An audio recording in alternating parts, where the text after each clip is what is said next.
Ayan yung mga ibon natin guys. So, yung mga painakay natin na GCC malalaki na.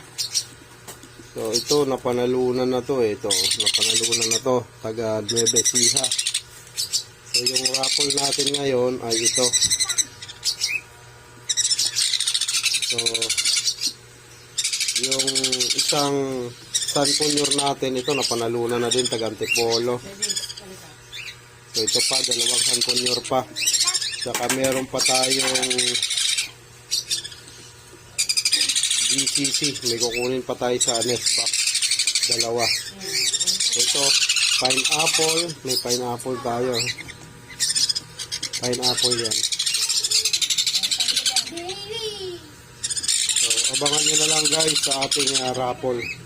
Yang mga yan. Yan o. Oh. Oh.